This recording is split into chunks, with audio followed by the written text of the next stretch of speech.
All right, so today we're diving into something pretty intense. Yeah. Base jumping. Definitely intense. Using this YouTube trailer I found for a film called A Base Jumper's Mind. Have you seen this? I have, yeah. It's a powerful look into, well, the minds of these athletes, really. Yeah, and we're not, just here to gawk at crazy stunts. Right. We're going to try and understand the psychology behind it. Exactly. Get inside their heads a little bit. What makes them tick? Yeah, and I mean, right off the bat, the trailer hits you with this line, and I'm going to quote it here. Every single time you jump, you're open to the possibility of dying. Yeah.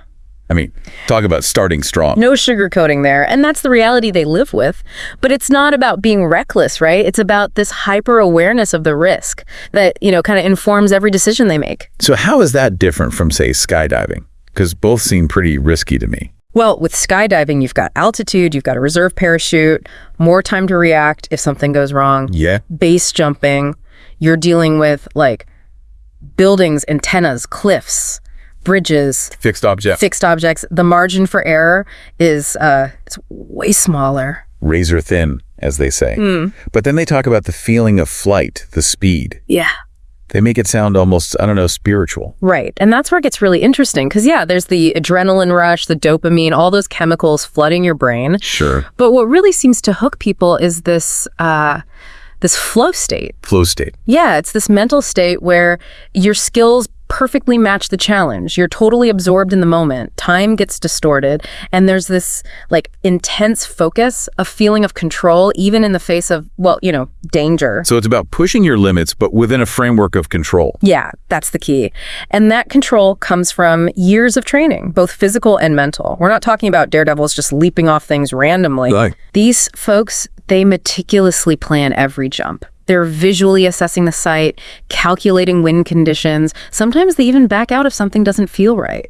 There's this one jumper in the trailer who describes base jumping as this mystic thing where you're always craving one more jump. Yeah. Almost like an addiction. Definitely. And there's a psychological theory, risk homeostasis, that kind of explains that. The idea is that we all have this internal level of risk we're comfortable with, and if it drops, we seek out more risk to get back to that baseline. And so for some people, that baseline is just naturally higher. Exactly. They thrive on pushing boundaries and base jumping. Well, it provides that outlet in a way few other things can. It still seems like a pretty exclusive club, though. The trailer even says it takes a special person to do a base jump and to fly like this. What makes someone a special person in this context? Well, studies have shown that base jumpers tend to score higher on things like sensation-seeking, risk tolerance. They also often have a strong internal locus of control, meaning they believe they have a high degree of influence over their own outcomes. So it's not fatalism. Not at all. It's about believing in their ability to, manage risk through skill and preparation. It's interesting, watching the trailer, there's also this strong sense of community. They all understand what it means to stare death in the face and choose to jump anyway. Absolutely. The base jumping community is super tight-knit. They offer support, mentorship, a shared understanding. That camaraderie is essential, especially in a sport where, mistakes can be fatal. It's not just about individual bravery. It's about a collective commitment to pushing human boundaries while, of course, trying to mitigate risk. And that kind of brings us back to that one jumper's line, best thing I ever did, best 15 years of my life. What is it about base jumping or any high-risk activity, really, that can have such profound meaning? I think it's about transcending limitations, not just the physical ones, but the mental and emotional ones, too. It's about confronting your fears and then coming out the other side feeling more alive, more connected to the world than ever before. So the risk isn't just something to be managed. It's almost a necessary part of finding meaning. For these individuals, yeah, I think so.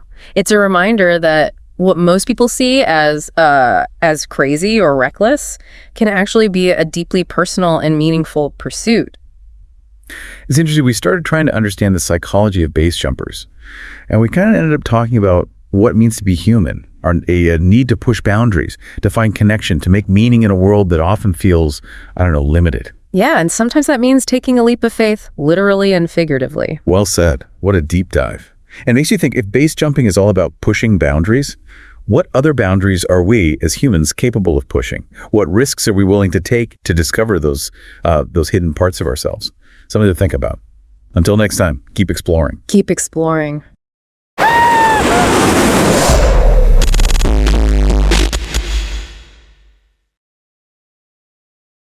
you.